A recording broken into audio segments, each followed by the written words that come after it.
दर्शक महानुभावहरू नमस्कार। यो एभिन्यूज खबरको सङ्केत हो।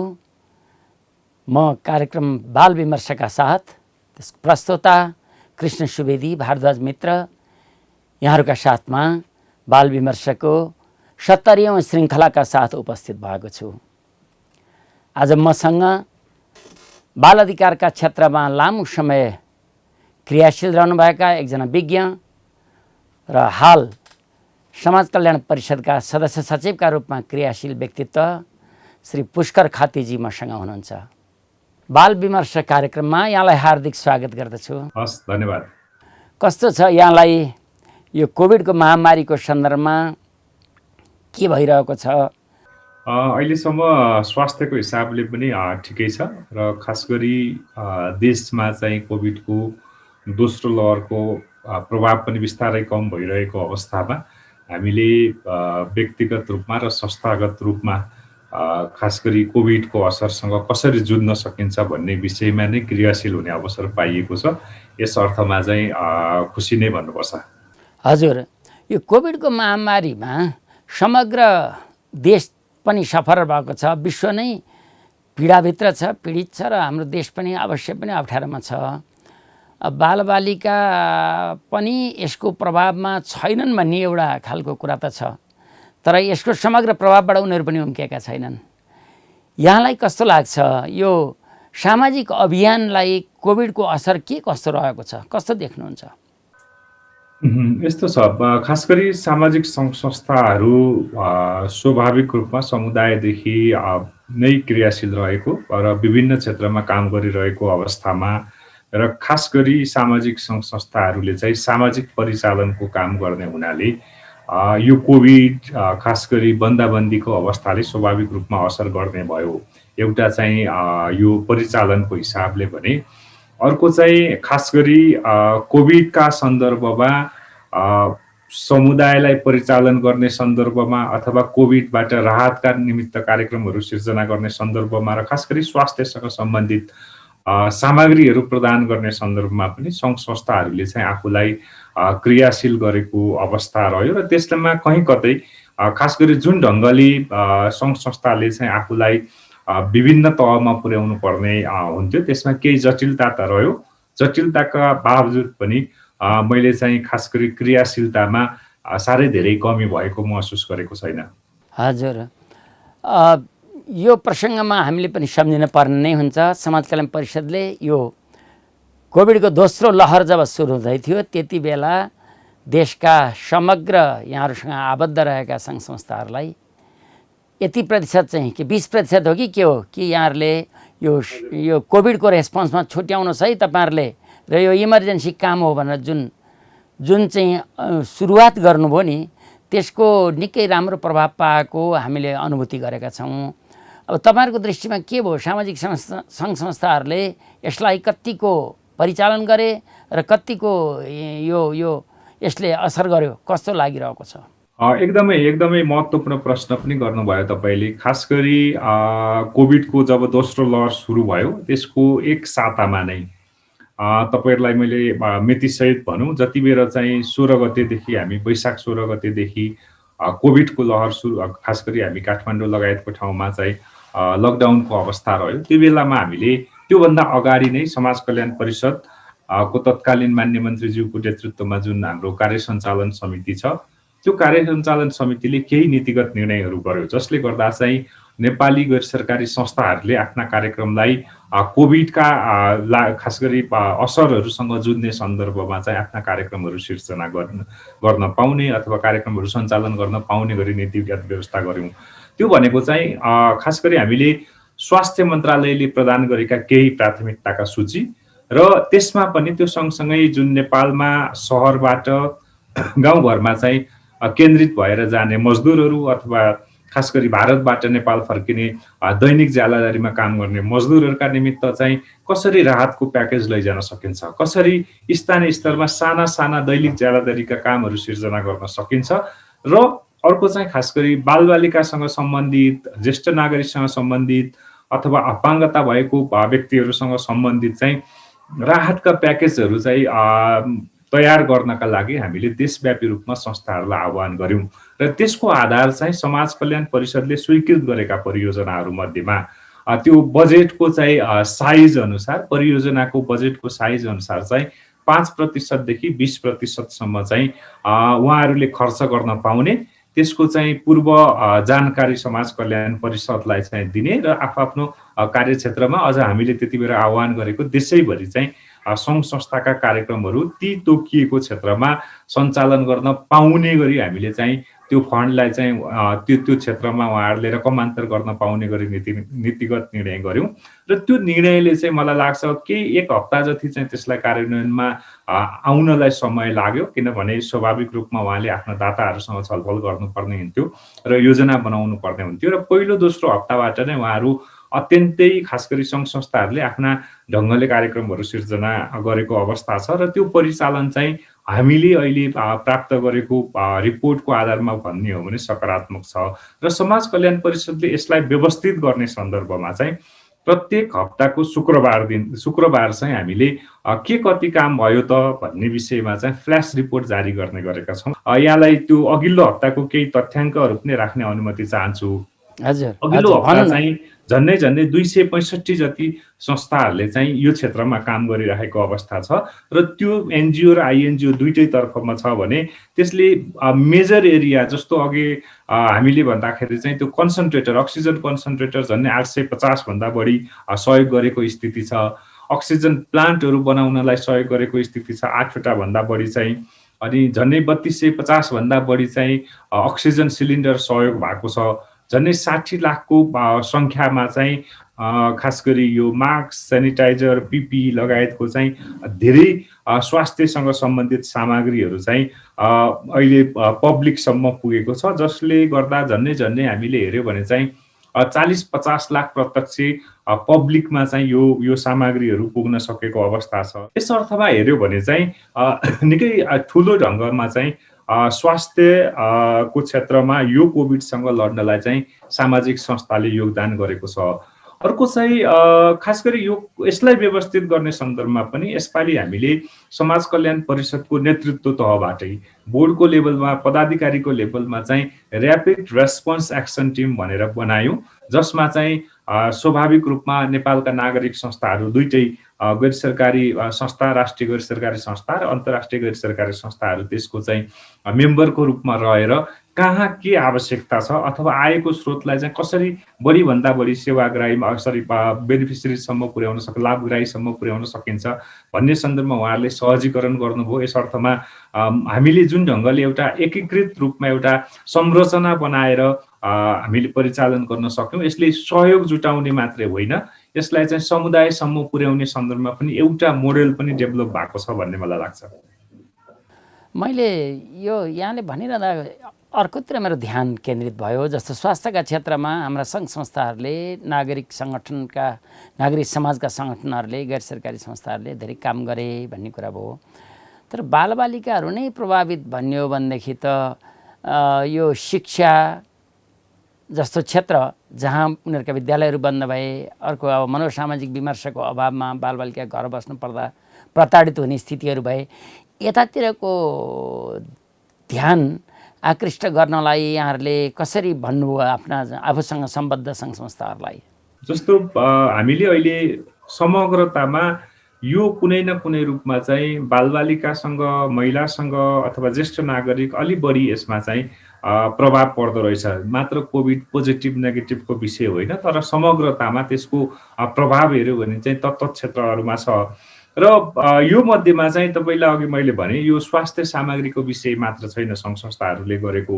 मैले यहाँ एउटा तथ्याङ्क राख्न चाहन्छु, धेरै स्वास्थ्यसँग खास गरी र सँगसँगै शिक्षासँग सम्बन्धित विषयमा पनि सङ्घ संस्थाहरूले चाहिँ खास गरी यो बेलामा कसरी हुनसक्छ चाहिँ विद्युतीय माध्यमबाटै भए पनि बालबालिकाको सिकाइलाई निरन्तरता गर्ने सन्दर्भमा पनि आफ्नो भूमिका खेलेको अवस्था छ। कतिपय सन्दर्भमा चाहिँ स्थानीय सरकारसँग मिलेर कसरी त्यो विद्यालयमा पढ्ने विद्यार्थीहरूको चाहिँ शिक्षालाई निरन्तरता बनाउन सक्ने अवस्था छ भन्नेमा चाहिँ धेरै शिक्षासँग सम्बन्धित गतिविधिहरू पनि सङ्घ संस्थाले सञ्चालन गरेको अवस्था छ। र हामीले अहिले मात्रै हेऱ्यौँ भने पनि झन्नै त्यो अघि मैले जति पनि सङ्ख्यामा भने शिक्षासँग सम्बन्धित कार्यक्रम करिब 17% चाहिँ संस्थाहरूले सम्पन्न गरिसकेको अवस्था छ। अहिले पनि ती काम गर्ने संस्थाहरूमध्ये झन्डै 40% सङ्घ संस्थाहरू चाहिँ यो शिक्षासम्म सम्बन्धित गतिविधिहरू पनि आफूलाई सञ्चालन गरिराखेको अवस्था छ। अर्को चाहिँ जहाँसम्म तपाईँले मनोसामाजिक परामर्शको कुरा गर्नुभयो, यसपालि हामीले खास गरी समाज कल्याण परिषद सँग स्वीकृत लिएर काम गर्ने अन्तर्राष्ट्रिय र राष्ट्रिय दुईटै गैर सरकारी संस्थाहरू जसले खास गरी मानसिक स्वास्थ्य र मनोसामाजिक परामर्शको क्षेत्रमा काम गर्नुहुन्छ, उहाँहरूको कार्यक्रमलाई एकीकृत रूपमा लैजाने कोसिस गर्यौँ। समाज कल्याण परिषद र खास गरी स्वास्थ्य मन्त्रालयले संयुक्त रूपमा हामीले पहल गर्यौँ कि मनोसामाजिक परामर्शको क्षेत्रमा काम गर्ने संस्थाहरूले के कस्ता गतिविधि गरिरहनु भएको छ।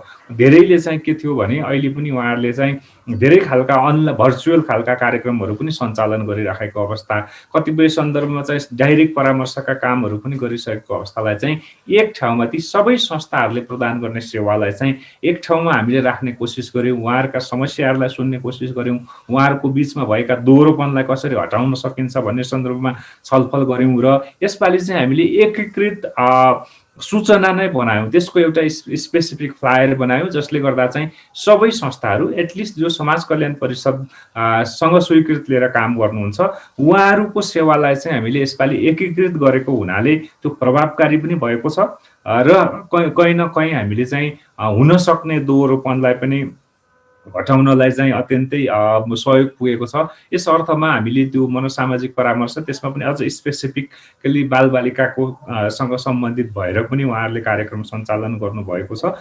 अब पुष्करजी हामी अलिकति विषयलाई थोरै विषयान्तर गरौँ होला कि यो कोरोनाको तेस्रो लहर जब आउनेछ त्यति बेला बालबालिकाहरू बढीभन्दा बढी प्रभावित हुनेछन् भन्ने प्रकारको एउटा अनुमानहरू एजम्सनहरू अन्तर्राष्ट्रिय यो स्वास्थ्य सङ्गठनहरूदेखि लिएर स्वास्थ्य क्षेत्रका विज्ञहरूले चर्चा गरिरहेका छन्।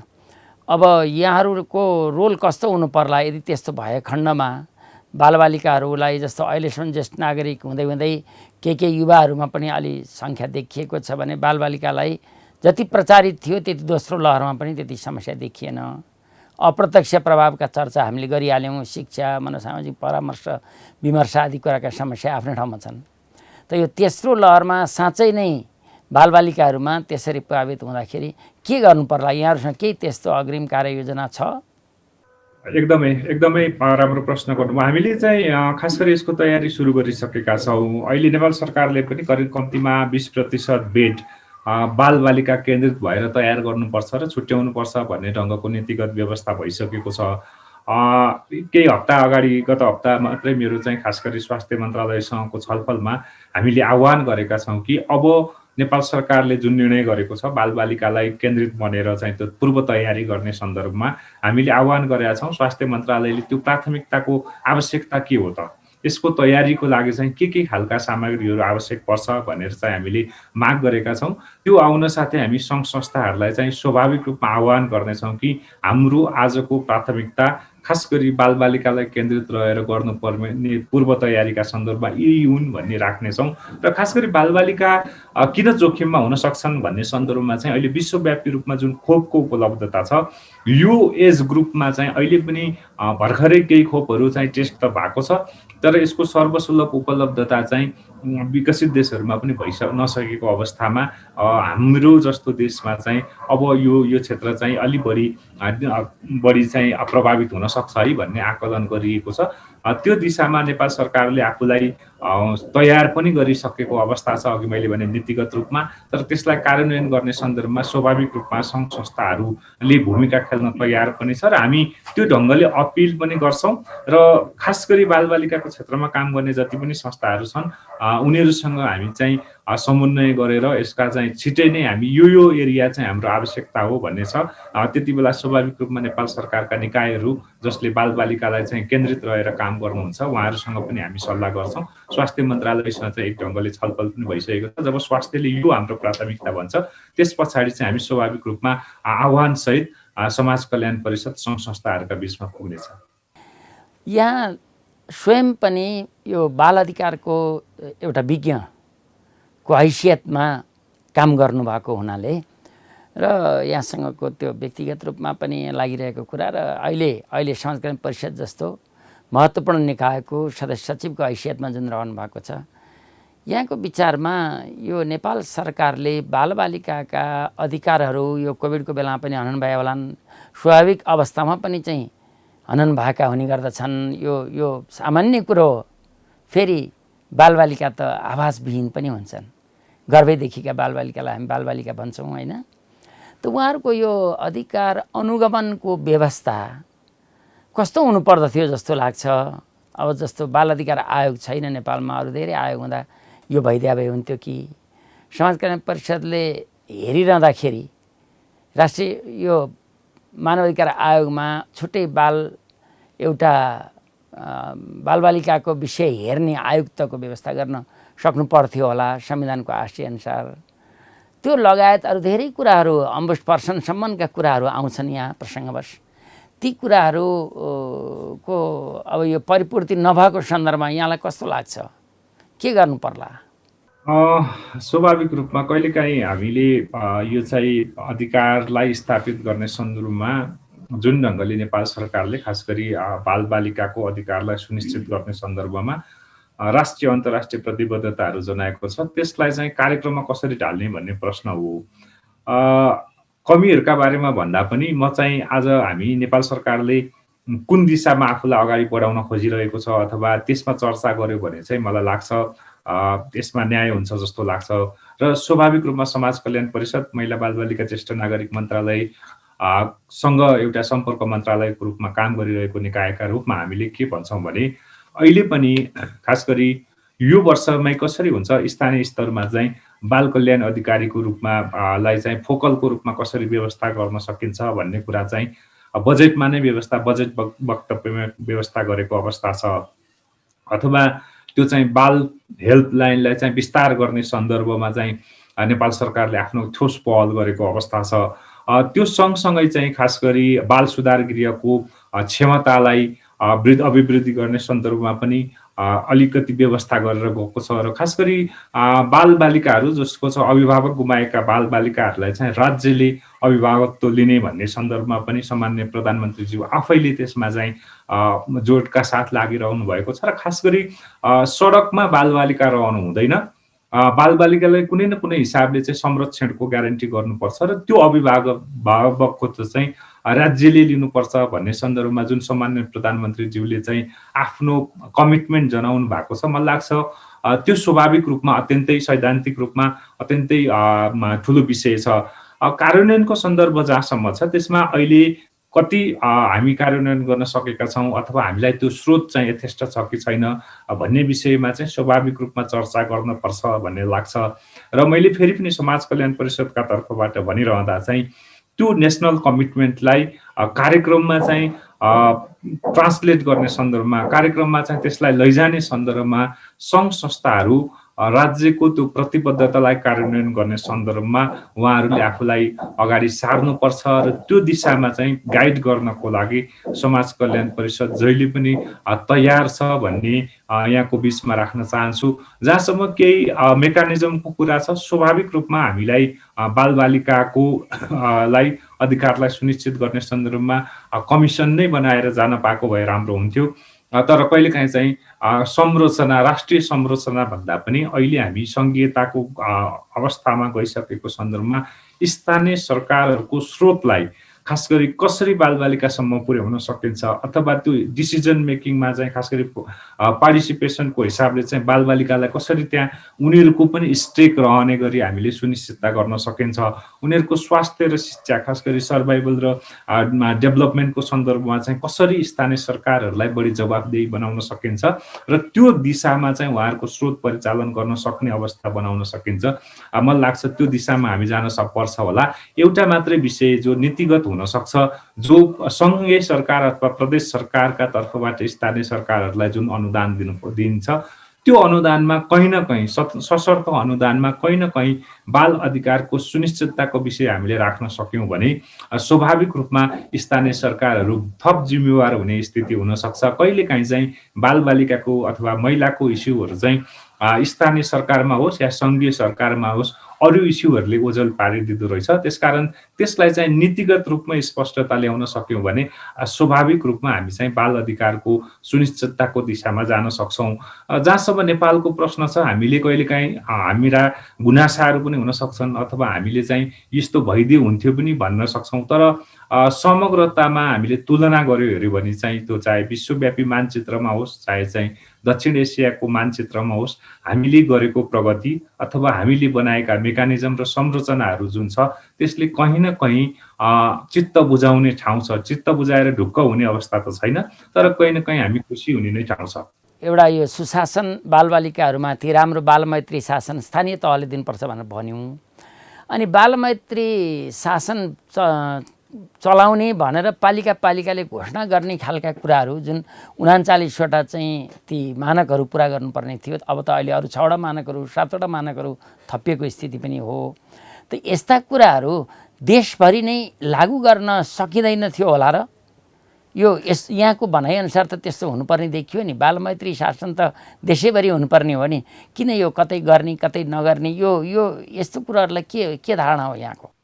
वास्तवमा यो चाहिँ संघीयतामा बाल अधिकारको क्षेत्रमा मलाई लाग्छ कहीँ न कहीँ हामीले अधिकार अलिकति खोसिएको जस्तो भयो भन्ने लाग्छ मलाई व्यक्तिगत रूपमा पनि। बाल अधिकार क्षेत्रको मा काम गरेको आधारमा हेऱ्यो भने चाहिँ यो बाल मैत्री स्थानीय शासनको व्यवस्था नै हो। जुन सुन्दर व्यवस्था हामीले हिजो अभ्यासमा ल्याएका थियौँ, आज कहीँ न कहीँ हामीले यसलाई चाहिँ देशैभरि बिर्से जस्तो हैन हो। तर मैले अघि जुन सशर्तको कुरा गर्यौँ, सशर्त अनुदानभित्र चाहिँ खास गरी स्थानीय सरकारहरूलाई बालमैत्री बनाउने कमिटमेन्ट पनि हामीले त्यहाँ राख्न सक्यौँ भने, त्यो सशर्त अनुदानको कुनै एउटा चाहिँ बुदाका रूपमा हामीले राख्न सक्यौँ भने यो जो मोमेन्टम थियो देशव्यापी रूपमा बालमैत्री स्थानीय शासनको, त्यसले निरन्तरता पाउन सक्छ। यसकारण पनि मैले अघि त्यो विषय उठान गरेको थिएँ। हजुर, यहाँले यो बाल अधिकार महासन्धिको पूर्णता नभइरहेको सन्दर्भलाई चाहिँ के भन्नुहुन्छ? यो बाल अधिकार महासन्धिको तेस्रो ऐच्छिक आलेखमा हाम्रो सरकार पक्ष भएको छैन, नेपाल सरकार। यहाँको के धारणा? यसमा अब हामीले कस्तो खास गरी यो लामो समयदेखि तपाईँ आफै व्यक्तिगत रूपमा पनि र बाल अधिकारको क्षेत्रमा काम गर्ने संस्थाहरूले उठान गरिरहेकै विषय हो। मलाई लाग्छ अहिले यो चाहिँ हुनु पर्थ्यो। अब यो खास गरी नेपालको पछिल्लो समयमा जुन राजनैतिक उतार चढावहरू छ, त्यो खास गरी संसदको बिजनेसलाई जुन ढङ्गले स्मुथ लानु पर्थ्यो, त्यसले पनि कहीँ न कहीँ हामीलाई असर त गरेको छ नै। तर मलाई लाग्छ जुन ढङ्गले नेपालको संविधानमा बाल अधिकारको सुनिश्चितताको सन्दर्भमा व्यवस्था गरिएको छ, त्यसले हामीलाई ढिलो वा छिटो यो खास गरी अप्सनल प्रोटोकल 3 लाई चाहिँ हामीले पास गर्ने दिशामा नै नेपाल सरकार अगाडि बढ्छ र बढ्नुपर्छ भन्ने लाग्छ। हजुर, धन्यवाद यहाँको समय र विचारका लागि। यो सवाल बालबालिकाका विचार वयस्कका कार्यक्रम बाल विमर्शमा यहाँको महत्त्वपूर्ण विचारहरूको लागि धेरै धेरै कार्यक्रमका तर्फबाट म आभार व्यक्त गर्न चाहन्छु, धन्यवाद भन्न चाहन्छु। तपाईँलाई पनि धन्यवाद। आफ्नो खास गरी यो महत्त्वपूर्ण कार्यक्रममा मेरा भनाइहरू राख्ने अवसर दिनुभयो, त्यसको लागि धेरै धेरै धन्यवाद। दर्शक महानुभावहरू, आज हामीसँग बालबालिकाका अधिकारका एकजना विशेषज्ञ, नेपाल सरकार समाज कल्याण परिषदका सदस्य सचिव श्री पुष्कर खातीज्यू हुनुहुन्थ्यो। यहाँहरूले हाम्रा कुराहरू सुन्नुभयो, हामीलाई हेरेर साथ दिनुभयो, त्यसको लागि म सबै दर्शक महानुभावहरूलाई हार्दिक धन्यवाद दिन चाहन्छु र आगामी 71औं श्रृङ्खलामा यस्तै अर्का व्यक्तित्वका साथ भेटघाट गर्ने, यहाँहरूसँग फेरि छलफलमा साथ दिने र लिने प्रतिबद्धतासहित म बिदा हुन चाहन्छु। नमस्कार।